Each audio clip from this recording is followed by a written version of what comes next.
Computer. Okay, so here we are. Suri's there, and everybody's here, and Shoshana's here in person. It's her birthday today. Wow, happy birthday. The Shoshana. Who 23rd is of Tammuz, Shoshana? so we can actually dedicate the class to Shoshana on the occasion of her birthday. So that's very nice. Let's get Shoshana's full name because I know what it is. Let me just make sure that I say it out because it's not it's Salfanis Shoshana Basbilia. Oh, Shoshana Salfanis Basbilia. So she should have a very happy year, full of good health and strength and all of that. And just to make the announcement that we won't have class next week because it will be the week of the retreat. Okay, so the Hayom Yom for today is doesn't really talk about so much. It just says when Matot and Masei are separate, then on Shabbos at Mincha as well as on Thursday and Monday, the Levi Aliyah ends with the last journey. So that's not really something that I want to focus on too much. The Hayom Yom for yesterday was that my father said a Hasidic aphorism. Take a blanket there, right there in the corner. A Hasidic aphorism makes the head clear and the heart clean. A Hasidic virtuous practice fills the home with light. A Hasidic melody fortifies hope and trust, brings joyousness, and places the home and family in a state of light. So the value of song and the fact that a person could literally walk into your home and feel the residue of things you've done, mitzvot, or here it's Hasidic virtuous practice, or even a melody. So we had someone here on Shabbos, and it was very interesting. She said, I feel a lot of music in this house. So wow. I don't know if she's actually a person who picks up energy, but this Hayom Yom is definitely saying that a Hasidic melody fortifies hope and trust, brings joyousness, and places the home and family in a state of light. So if a person's sensitive to that light and they come into the light after that melody has taken place, then they would be able to tune in to that light. Okay, and then I want to share with you one more, and then we'll talk a little bit about Tammuz itself, even though we're moving out of Tammuz, and then talk to you a little bit about Av, and I'll try to be brief because then we've got the Parsha to talk about as well. So Tammuz 25th, there are two characteristic expressions in Chassidut. And number one, a Jew recognizes godliness and senses the supernatural.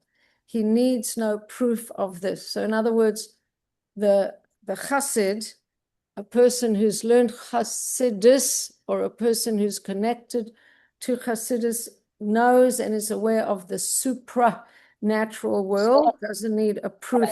It's more to reality than what we see, number one. Number two, a yid neither wants nor is able to be sundered or separated from godliness.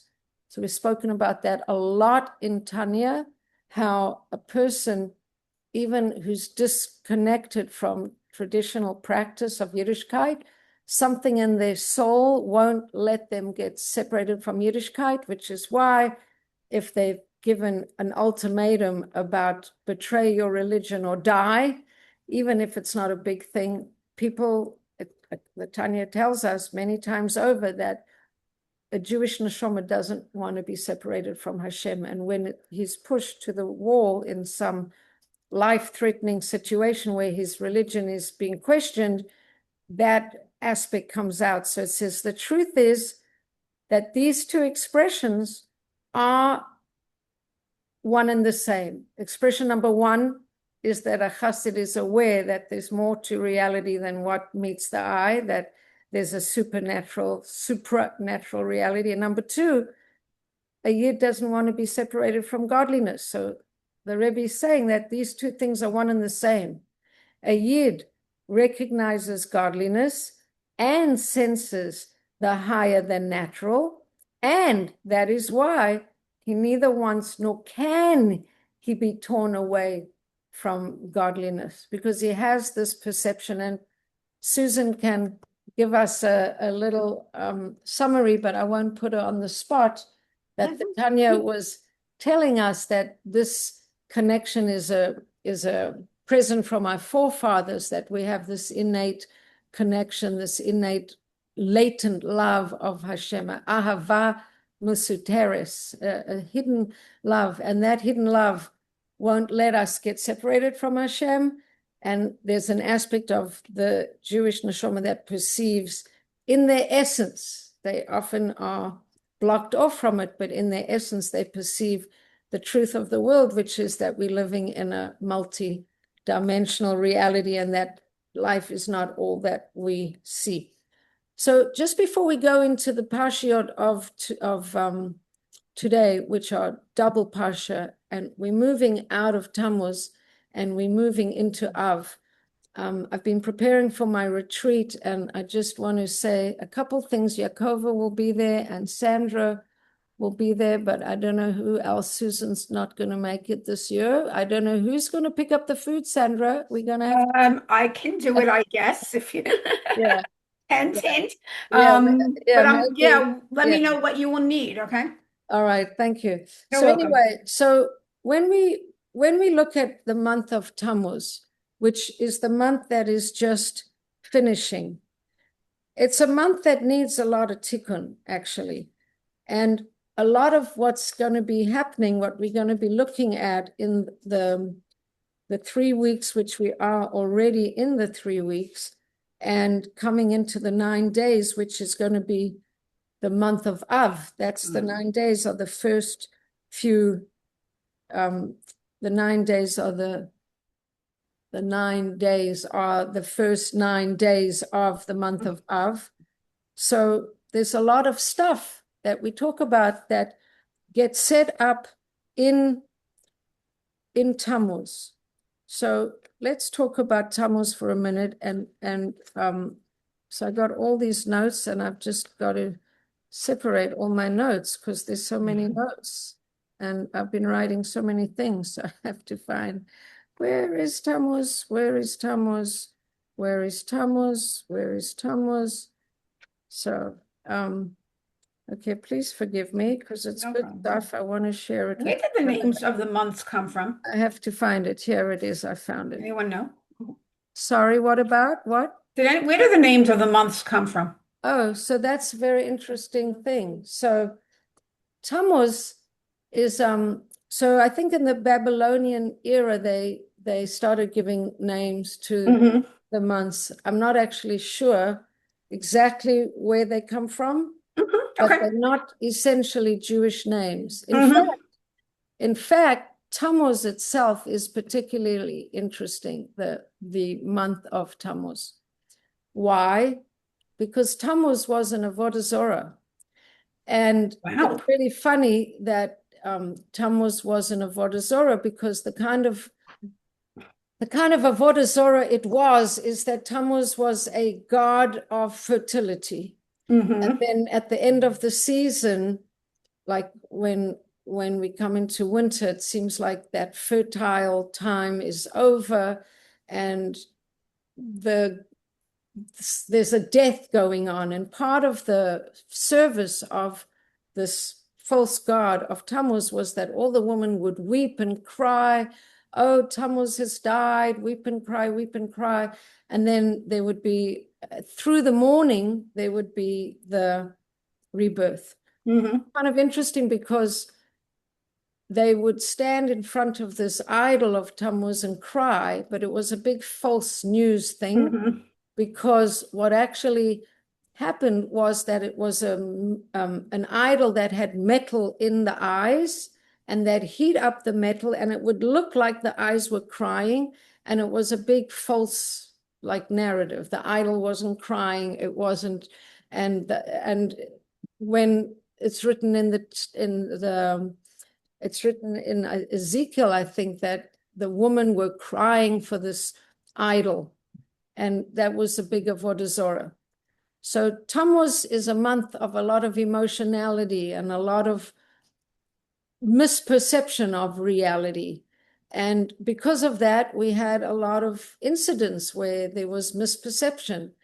We had the incident with the Meraglim, misperception of the land of Israel. We had the incident with Korach, and it didn't really happen necessarily exactly in Tammuz, but we hear about it, misperception about leadership and the role of godly appointed leaders, and Korach's misperception of his own importance, let's say.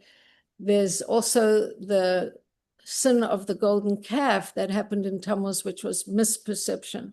So a lot of Tammuz is not seeing things clearly, and that sets us up for a lot of suffering because of the not seeing things clearly. So the work in Tammuz is to work on seeing things in a clear way. And then Av comes along, and in the beginning of Av, in a way, we sort of cleaning up, or we got to try to do the tikkun, because Av has two aspects. The first part of Av is the Tisha B'Av, but then it flips and it goes into Tu B'Av. So the month of Av is different in that it's a month where we kind of perceive the brokenness that resulted from misperception. We kind of perceive the damage that comes from that, and then we sort of go through the suffering of it.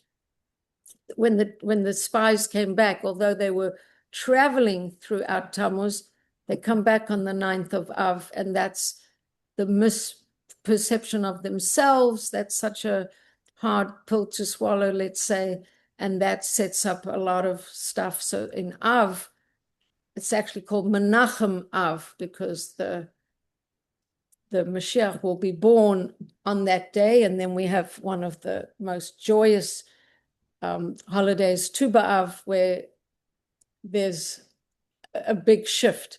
So this is part of this time frame. And it's interesting because it says that Esav and Yaakov divided up the months of the year, and then Yaakov fought and he got back half of Av, but he wasn't able to get back Tammuz. So Tammuz it's ruled by the moon. It's got this aspect of water. There's a roller coaster aspect, a lot of emotion aspect, getting carried away with emotions and not always checking those emotions and those emotional responses to the actual reality on the ground. For example, they thought Moshe wasn't coming back and they had to make an egel, but they misperceived the reality. Korach thought things were unfair, but he misperceived reality. The Meraglim misperceived themselves in relation to the task at hand. So that's a lot of injury that needs to be fixed. And so that's just something to have in mind as we're coming out of Tammuz and we're going to be moving into Av. Okay, so that's that. We've got our Hayom Yom. We've got a little bit about the months, and now we're coming into the Parshiot. So let's go into the Parsha, and it's a double Parsha. So it's Matos Masei. So let's see if this is, yeah, Parsha reading. Okay, so here we go. We're sharing our screen, and we're going to spend a little bit of time talking about this very opening piece of the Parsha. So I'm going to try and move out the picture. Right. So it says, V'yadaber Moshe el Roshei Hamatot. Moshe spoke to the heads of the tribes, Hamatot, Livnei Yisrael, the head of the tribes of the Israelites, Lemor, saying, Zeh hadavar asher tziva Hashem. This is what Hashem has commanded. And then it talks about a vow. It says, Ish ki Yud Yudo, you Yador Neder LaHashem or Hishava Shavua Le'esor Isar al Nafsho Lo Yechel Devaro B'chol Hayotze Mipiv Ya'aseh. So if I translated that, it says, if a man makes a vow to Hashem or makes an oath to prohibit himself something, he must not profane his word. He must fulfill whatever he said. So let's say a famous kind of a vow is if a person vows to become a Nazir, let's say. So he vows that he's not going to cut his hair. He vows he's not going to have anything to do with wine. I think he maybe can't even drink grape juice. I'm not sure, but no wine, can't cut his hair. It's a neder. And then if he wants to break that neder, it's not so incredibly easy to do that. And then the Parsha is going to go into the different halachot. If a woman makes a vow, and if she's living in Actually, can I interrupt you? We sure. actually, I think it was a few weeks ago, I don't remember what week, we learned about a Nazir can be a lady, right? Remember that? We always like talk about a man who's a Nazir, but we talked about it that was a lady could also. I do not remember that. Was that in my class or in another class that you went to? Well, Sandra's talking, but no sound's coming out. Oh, she's muted. But I don't. I think she's right. I think she did say, I think we did talk about it a little bit. Oh. I remember being very astonished because I never, like, in all the years. Well, if I said it, I must have read it. And No, it was like, it was in the psukim. wow. So I just was like very shocked that. Okay. All right. So we're talking about now a woman who makes a vow to Hashem, or she imposes a prohibition upon herself, and she's in her father's house. If her father hears her vow and he hears her prohibiting something that she's imposing on herself, and he keeps quiet, then her vow is binding, and any prohibition that she imposes on herself will be binding. But if he overhears and he gets in the way of it, if her father hinders her on that day that he hears her making a vow, all her vows and her prohibitions that she's imposed upon herself will not be binding. And then she's not held accountable because her father spoke up and he said, no, I'm not letting my daughter take this on herself. Then it says again, if she's married and she's living not in her father's house and her vows are enforced, she makes a vow and an utterance of her lips that she imposes upon herself, and her fiancé hears about it but doesn't object, he remains quiet, then her vows are binding and it will be valid for her. But again, if her fiancé hears her making the vow and he annuls that vow that she's taken upon herself, then she'll be forgiven if she doesn't hold to the vow. And then it talks about the vows of a widow or a divorcee. Whatever she prohibited upon herself will remain binding upon her. And if she took a vow in her husband's house or imposed a prohibition upon herself with an oath and her husband remained quiet, they're binding. And so it goes on, different halachot about vows. So there's a knock at my door, which I'm just going to ignore. So what we're going to discuss is this idea of a vow. And when we're talking about the idea of a vow, we're also talking about the importance of what we say and the value of our speech.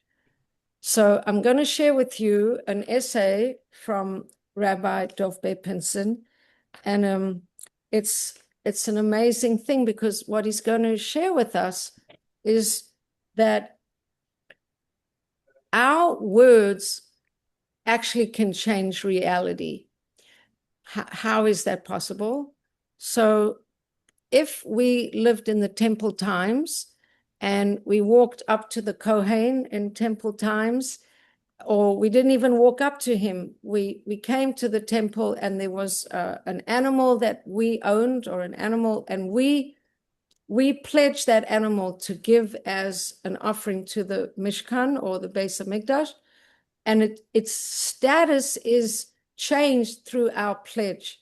Then that thing is no longer, we are no longer allowed to have access to that. Its status is changed on the basis of our words. So his essay, and I'm going to share it with you now, is the power of words and the power of articulations to actually impact and affect reality. Susan had a question. Yeah, what safer is it? It's the safe awakenings that I often talk about from Dov Pinson. Yeah. It's not letting me show you what, it's not letting me show Bring you. it back a little bit more. Wait, you had it for a second. No, it gets blurred when you're I'm the proud owner That's of it, you 3 just had it. books now. Yeah. Mhm. It's very funny because we went to an opening of a new building for Cheder Chabad of Monsey not so long ago, and my husband is so not like a person who gets excited about personalities, but he saw Rabbi Pinson, and he came running over to the woman's side, and he said, come, Rabbi Pinson's here, come say hello to him. And it's so funny because I learn Rabbi Pinson all the time, but I don't really have a relationship. So I thought that they were in the middle of a conversation or something. So I came over, and then my husband said, Rabbi Pinson, my wife. And then I wasn't sure what I was supposed to say. It was very funny and very uncharacteristic of him, but he heard me quote Rabbi Pinson so much that he thought that if he was there, he had to bring me to say hello. So You I could said, work for him. Oh, that's so sweet. I said, thank you so much. I do love your teachings, and I do quote them very much, but it was very funny. It was so uncharacteristic of my husband that he did that, but it was very cute that he got very enthusiastic. Anyway, so let's hear what he has to say. So, astounding as it may seem, spoken words have the power to change the nature of a physical thing that we speak about. So I've been saying this for years, and people who've come to my classes, it's one of the themes of what I talk about over and over again, that Hashem spoke the world into creation, and he said, let there be this and let there be that. And we speak our lives into reality by the way we speak about our lives and our reality. We literally shape our lives by the language that we use. So just keep that in mind while we look at this idea. So it says, Moshe spoke to the leaders saying, if a man makes a vow or makes an oath to prohibit himself from something, he shall not violate his word. So that's what we just said. This means that through a person's oath, through declaring that a certain thing that would be permitted, cheftza, the object is now forbidden for him to use or consume. In terms of halakha, Torah law, the nature of the object itself is transformed. If it was a kosher animal, now he makes a vow to declare to give it over to the temple. It's no longer kosher for him to eat it. It changed just because he articulated that he's giving it away or he's pledging it for this holy purpose. The meta root of this power of words to transform objects, as it were, is rooted in the first luchot, the stone tablets, in which the words of the Aseret HaDibrot, the 10 Commandments, words of Hashem, were engraved. We say on Shabbos morning, the two Vishnei luchot avanim horid bayado, 2 stone luchot brought down by his hand. And one of the teachers, one of the Meforshim, one of the commentators on Torah, the Magale Amukas teaches, this means that Moshe brought the luchos down into stone, and they were engraved into his hands, as it were. The words became matter. So in other words, it's a very interesting thing that Rabbi Pinson is going to say now, because it's an interesting thing in Hebrew. If you ask someone, what is the word for a thing? The Hebrew word for a thing, this thing or that thing. Does anybody know what a thing There's a is? word, right? Davar, right, Davar. This right. thing or that thing, the Hebrew word we use is davar, but davar is Is a actually word, this word or that word. So in a way, the right, word and the thing are inseparable from each other. right. And it's saying that Hashem spoke the words that he spoke the Aseret HaDibrot, and in a sense, these words took form through Moshe into the Luchot. There was like what's that cute word now that's all the rage? What's those when you mix chemicals together and you get what's the word? A process, a chemical process. There's a word. Alchemy. There was some kind of situation from the energetic flow of Hashem's words coming into the solidness of the letters on the Luchot. A human being is defined as a medaber. We are unique in the world with our ability to communicate and create through spoken language. In this way, we mirror the unique one, the creator, who creates the world through speech. Human speech is a reflection of divine speech. So, and then this thing about creation coming into the world through the divine utterances. Before creation, before the appearance of space-time and individual consciousness, there's no division or separation. There's only the oneness of Hashem, right? And then the process of creation begins with this subtle spiritual radiance and movement within the one, which gives rise to a physical vibration of energy, which then gets solidified into matter. And it's all coming about through the sound and these articulations that Hashem is speaking everything into being. So he breaks it down for us. If you wanted to, we've talked about the fancy words, the fancy Kabbalistic words are the Seder Hishtalshelus,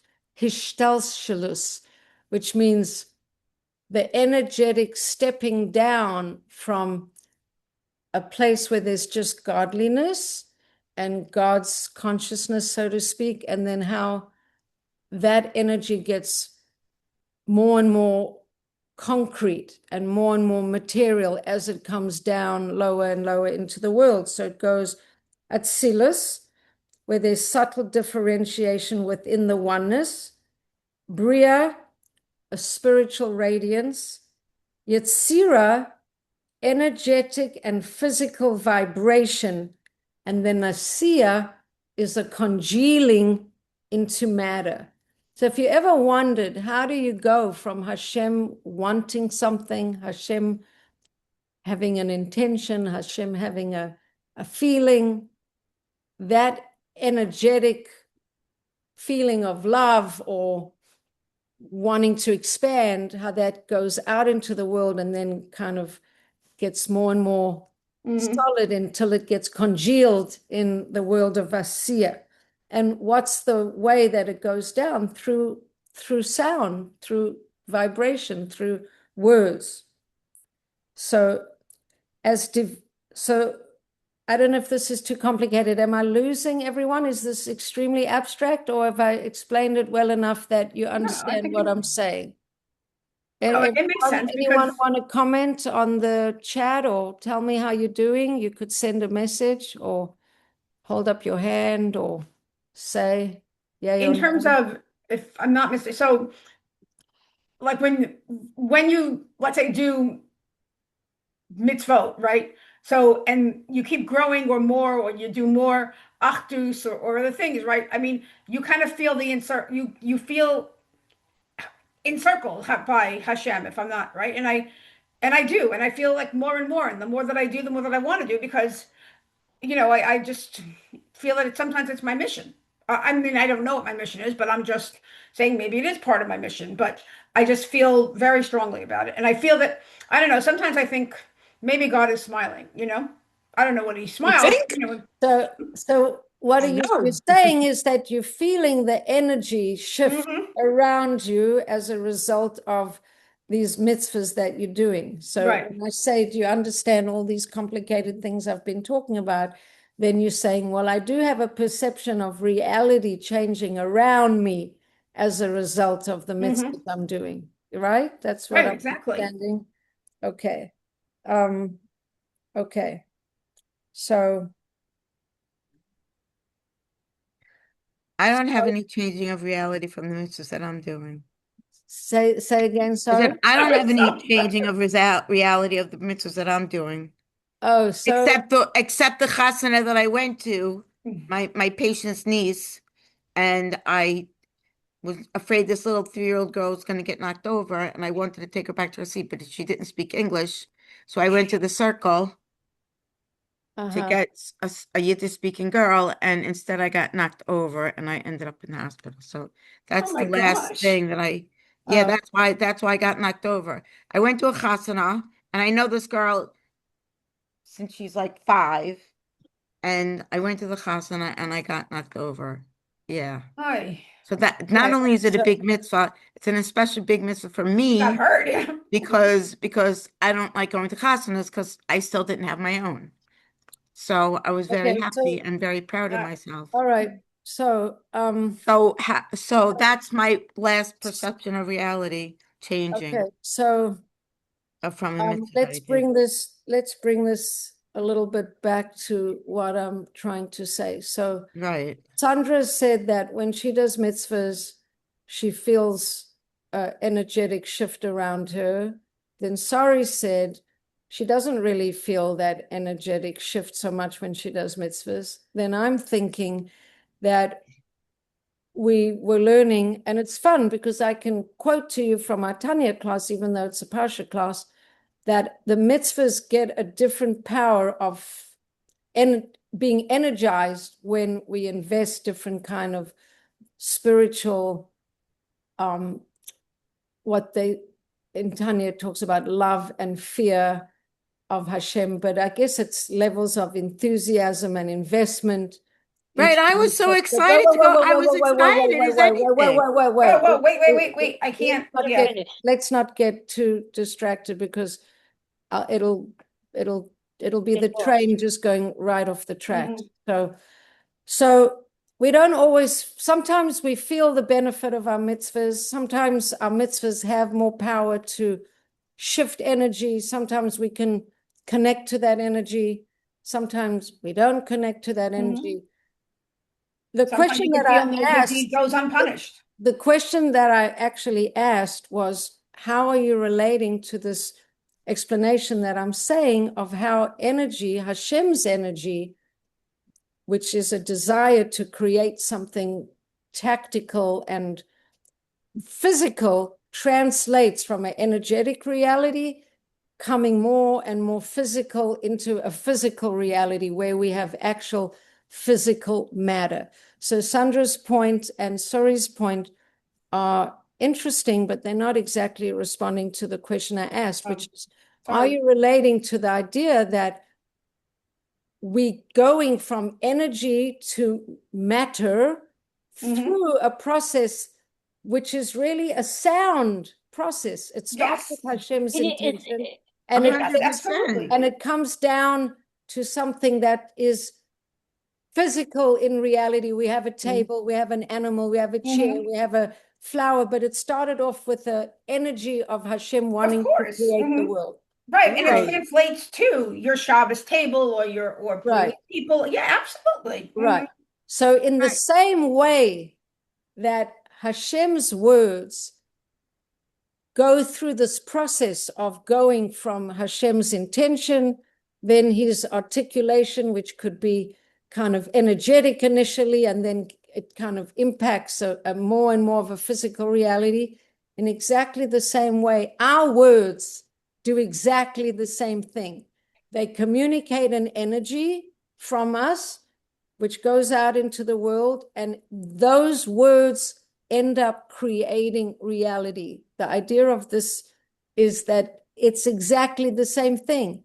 The same way that Hashem said, let there be light, let there be animals, let there be birds and fishes in the sea, let there be animals that creep, and let there be man that walks on the whatever. But you're The saying the same way way that Hashem does it, well, not really the exact same level that we can do so it the this way is Hashem it. did it. So now we're talking about the fact that when it comes to human speech, we are creating our reality. So is it the same as Hashem? Well, it's much more subtle. We create our mindset. We create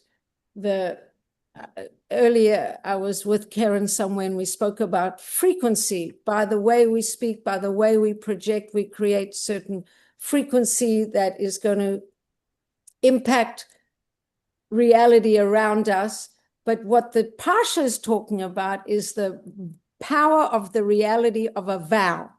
When we make a vow about something, we actually committing reality to behave in a certain way, which is what we're talking about. So You want me to answer your question, Bli Rafa? neder, when they let me just get a little further on, and I'll then you can tell me if you understand what I'm saying or not. The most powerful form of creative speech is a vow or an oath. A vow is binding, and as such, it creates a very real and, in a sense, absolute or indelible manifestation.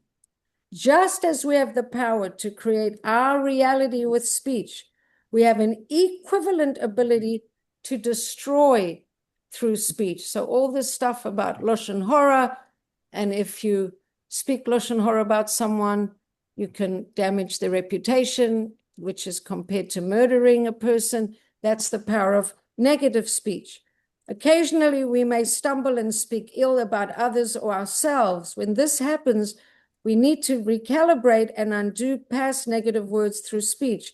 We need to nullify the detriment of our speech by replacing it with sincere, beneficial speech. So this is really about paying attention to the negative self-talk, to the way we create reality or set up reality through the way in which we speak about reality or speak about ourselves. So I'll just repeat also something that I heard actually in relation to aging, which I quoted in an earlier class from a teacher called Lynn McTaggart, that she's actually studying right now. She mentioned a lot of studies done in different universities across America that people's perceived sense of themselves aging and their perceived sense of their strengths or their weaknesses related to aging directly affected and impacted on their capacity and on their strength. So if they felt that they would be strong, they were stronger. If they felt and projected weakness, then they would be weak. And we know, going back to Tammuz, we know the greats, we know, and this cannot be said enough times. The reason why we have Tisha B'Av, the reason why the temple got destroyed, really was the fact that the Meraglim came back after touring around Eretz Israel, looking at a country that they could have said, wow, we have this incredible gift. The people there are amazing. They're very big and impressive. It's going to be fantastic. We know Hashem is going to help us beat them, but we don't know how he's going to do it, but we trust that he's going to do it. The fruit that grows there is absolutely huge and amazing. We don't know how we'll, manage that fruit, but Hashem said we're going to do that. And instead they came back and they said, it's a disaster. We won't be able to do it. We were like grasshoppers in their eyes. The whole root of Tisha B'Av comes from that self-negative talk and that projection of their own inadequacy and their own smallness, and then they project on their enemies and say, we were like insects grasshoppers in their eyes. You don't know how you were in their eyes. And Chazal tell us that from that point of not only not appreciating what Hashem offered them, not only not having trust that Hashem would take care of them, but that tremendous negative self-talk, that talking about themselves like they were nothing and that Hashem was not, going to help them, and that they were infinitely worthy of the land and worthy of Hashem's help. That day when they came back crying, they weren't crying, but they caused the people to cry. That day, Rashi says, and the Meforshim say, that's where the birth of Tisha B'Av was. That's where the temple got destroyed. If you're not going to appreciate and trust in me, then you're going to have exile from that very land that you're scorning. So the negative self-talk, the negative self-perception manifested in words to the point that the whole people started crying, and we can't possibly do this, where it had been the mission statement of the whole nation to just keep moving, to do this very thing. So that's the idea about this powerful aspect of the vow. So now, Susan, and the power of words. So Susan, did you want to answer my question now? Well, just what came up for me was this decision I made in the last, few months, that instead of talking negatively about Talia's health, like reality and things that are going on, things the doctor says, because people always ask me how she's doing, I made a conscious decision to say she's so happy, Baruch Hashem, and not go into the negative perceptions and realities. And I think it makes a big difference. It's, so I made that shift a little while ago, and it makes a huge difference. So that's a beautiful example. And that's amazing. I want to thank you for sharing that. And I just want to say, because it's a double parsha, so we're going to move on to the next one in a moment. We've heard about this idea for so long. Guard your speech, don't speak lashon hara, don't say bad things about other people, blah, blah, blah, blah, blah.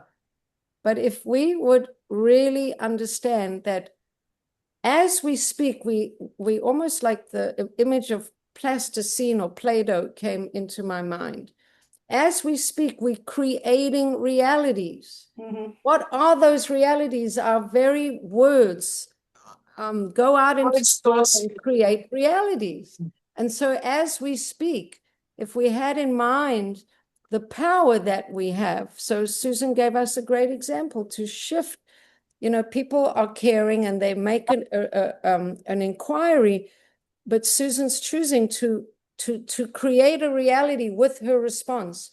Instead of saying these words that would create this kind of reality, she's saying those other kind of words which create a very different reality, and that we don't acknowledge enough that is our identity, that Hashem created the whole magnificent world, starting from separating the waters from above and below, then light and dark, then earth over the land, then creepy crawlies on the sea, I think insects, then fishes and birds, then animals. And finally, after all that effort, Hashem's creation is a creation that actually has the capacity to articulate reality. Yes, we stand up straight and we've got an upright spine and we try to have good posture and we have the capacity to think deep and complicated thoughts and have emotions. But really what distinguishes us and what we named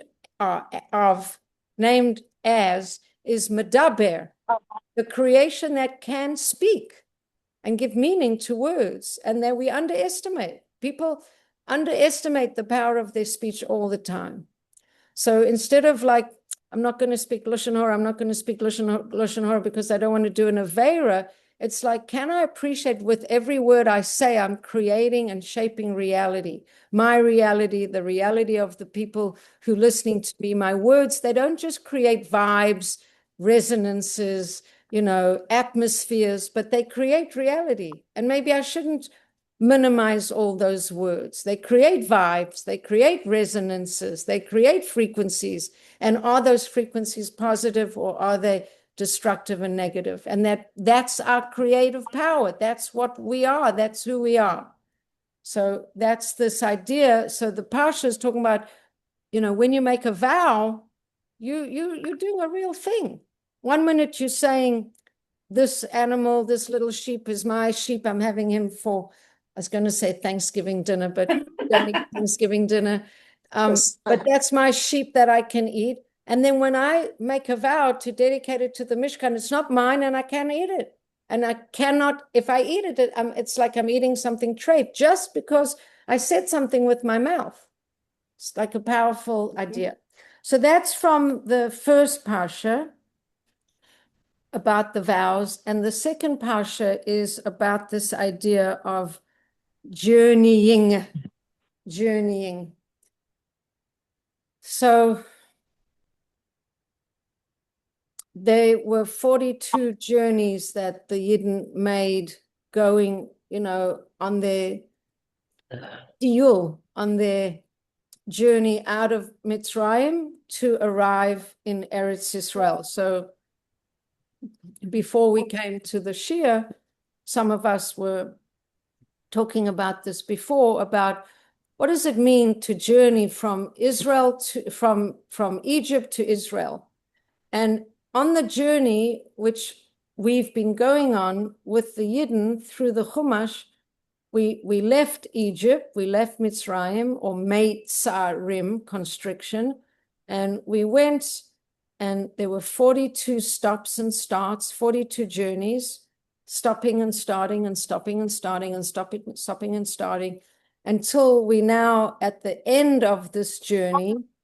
And next week we start a new parsha. Not just a new parsha, a new sefer. We're going to start Sefer Devarim. And Sefer Devarim basically is a repeat of all of the journeys and all of the events that happen in all of the journeys. But basically, we're at the end of it. What's going to be in Sefer Devarim is just a repeat of everything that's happened. But in all these journeys, we're journeying out of Meitzarim, out of constriction, towards Eretz Yisrael. So when we think of Eretz Yisrael, we can think of Eretz Yisrael in two ways.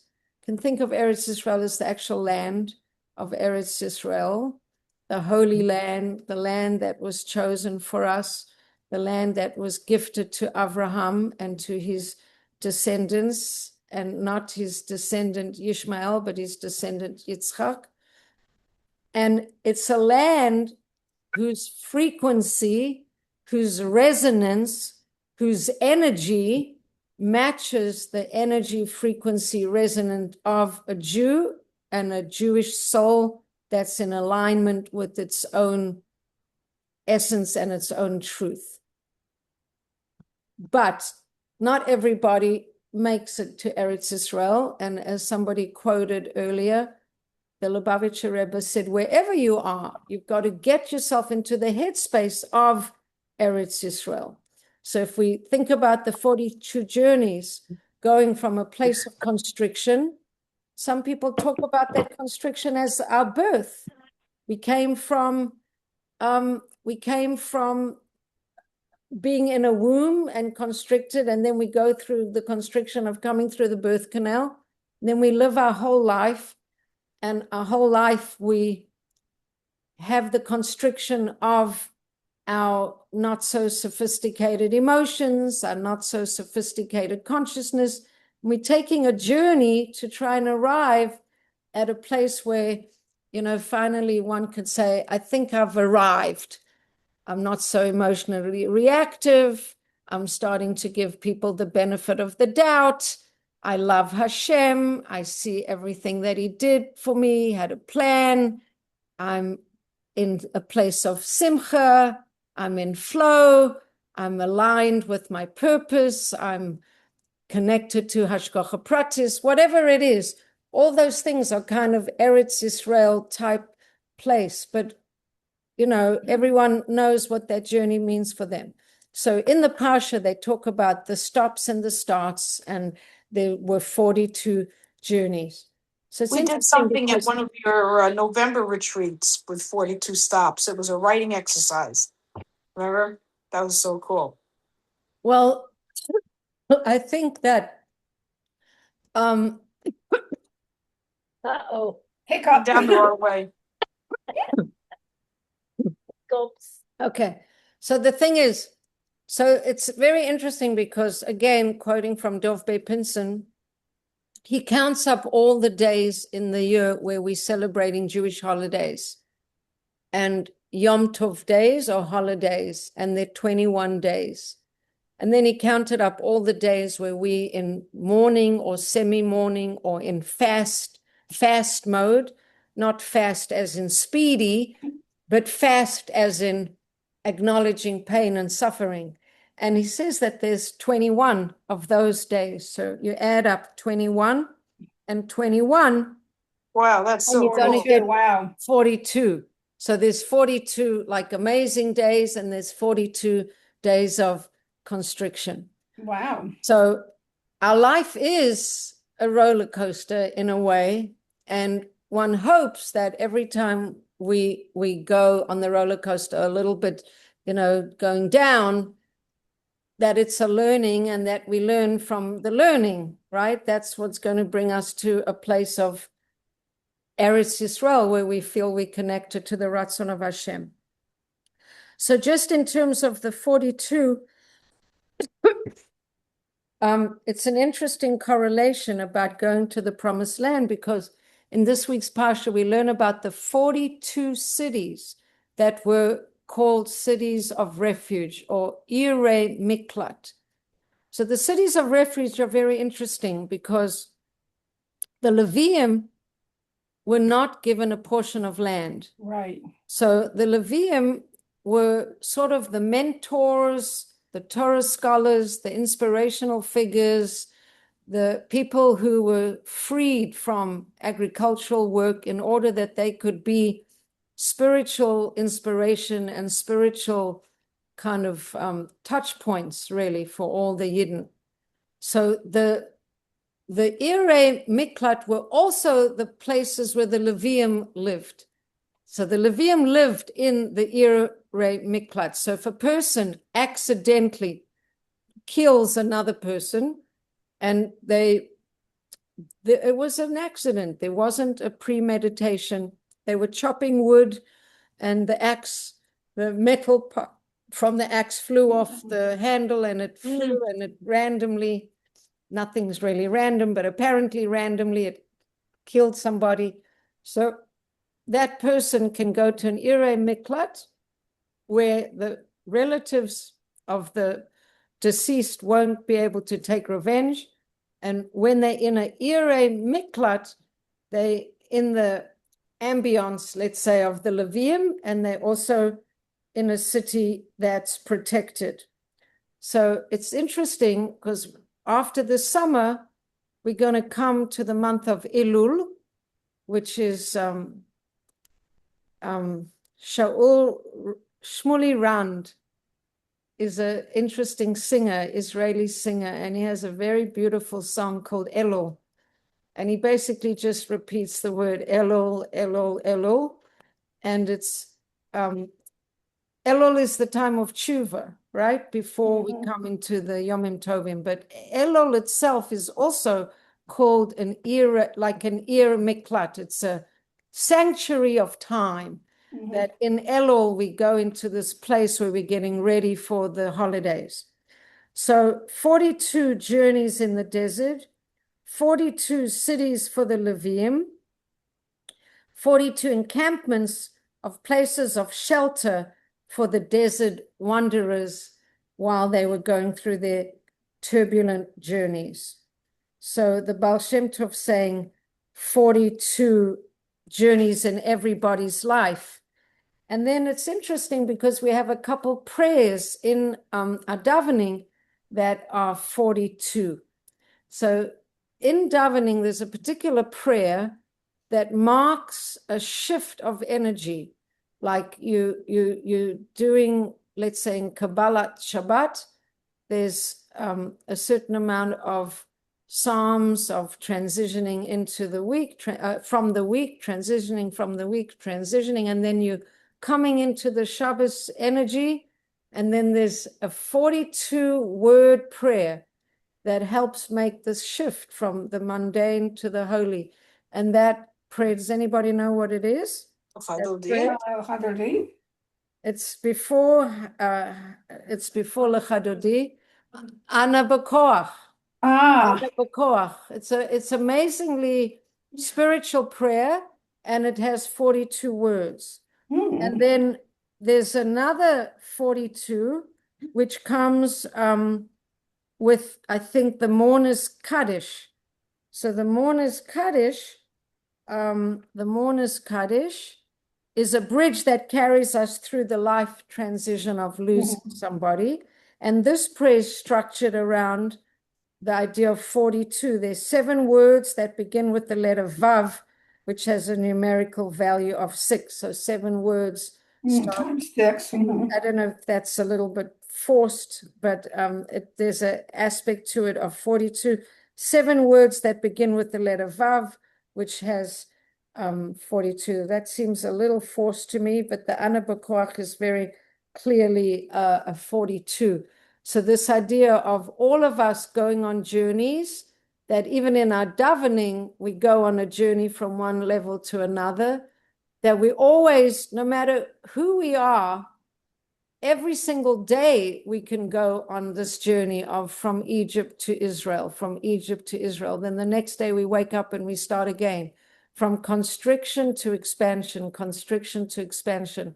And then the idea of the Baal Shem Tov, that we all have our own 42 journeys, that there's going to be some journeys we stay longer, some journeys we stay shorter, but we're all moving in this way towards the idea of Eretz Yisrael. So The concept of like thinking of acting like leaving Egypt, right? You have to think about it or act like it every day. Could it be, it doesn't have to be physically, right? It could be it's your own personal Egypt, right? Is that well, it would have to be not physically because we don't live in Egypt, right? right? So the concept is that Egypt is always going to be a symbol of constricted consciousness, and that every single day we have a choice to speak ourselves and think ourselves into limited constrictive consciousness, which in modern parlance, you could say scarcity mentality, or you could say punitive or negative, or, seeing things in a very narrow way, or journeying every single day. Maybe you do your 42 journeys every single day. Who knows? But when it says that we obligated every single day to feel like we're going out of Mitzrayim, that is if you wanted to be really particular about it, you could honestly do it every single minute. Right. Every single minute you have that choice. Am I going to be in a Mitzarim consciousness of shutting down and looking at things in a constricted way, or am I going to be in this expanded way? And that is the whole metaphor of leaving Egypt. But the 42 journeys of the Jews as they went through the desert, that's what this is all about, that we're always on a journey. And also this is another thing, and I'll just bring it from Tanya and then we'll conclude with this idea. Susan's been very patient with this process, and so is Dina Bracha, who I didn't greet, but I know she came on the class. But we've been talking about in Tanya for a long time, different kind of people.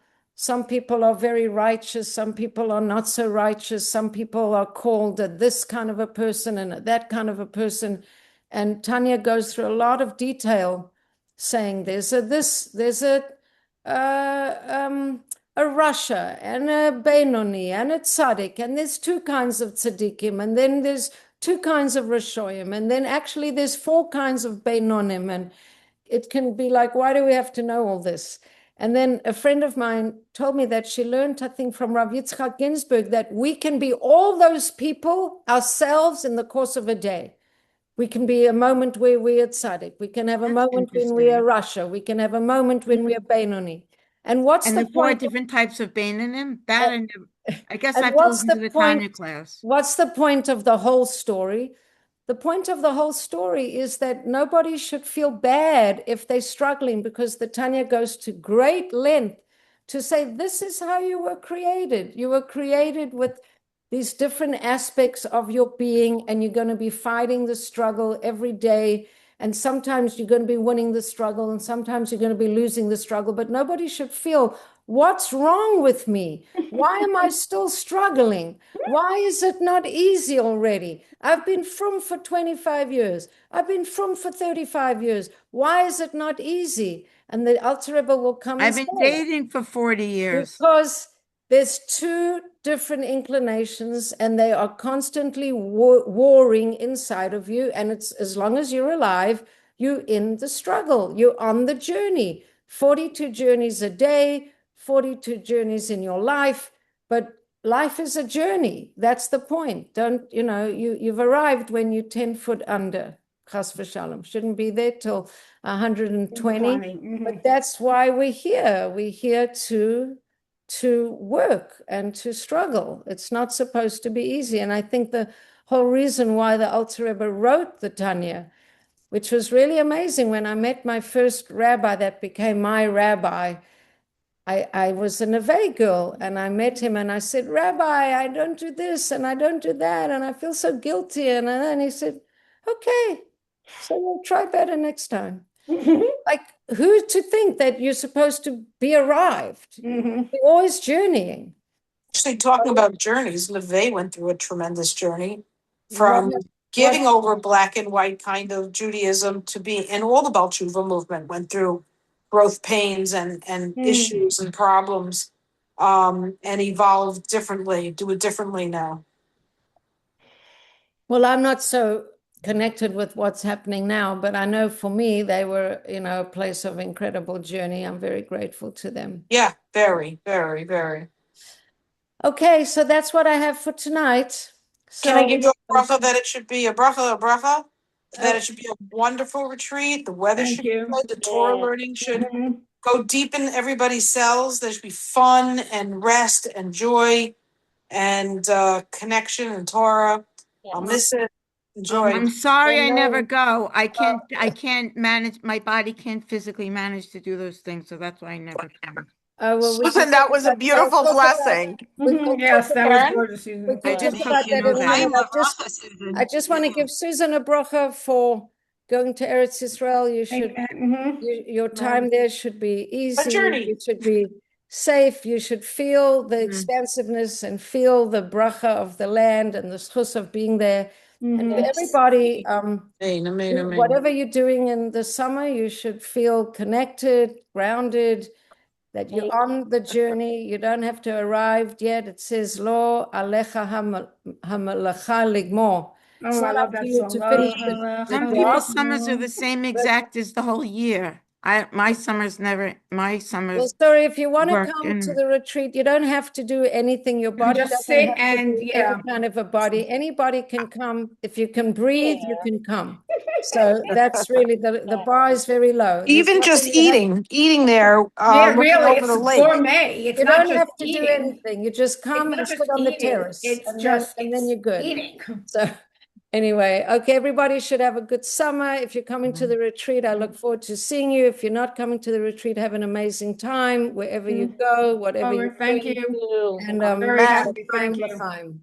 L'chaim. Sei gesund. Shabbat shalom. Have a wonderful trip, Susan. L'chaim. Thank you, See amen. you soon, Thank you. Yakova. Amen, Amen. amen. Yeah, see whoever. Yay.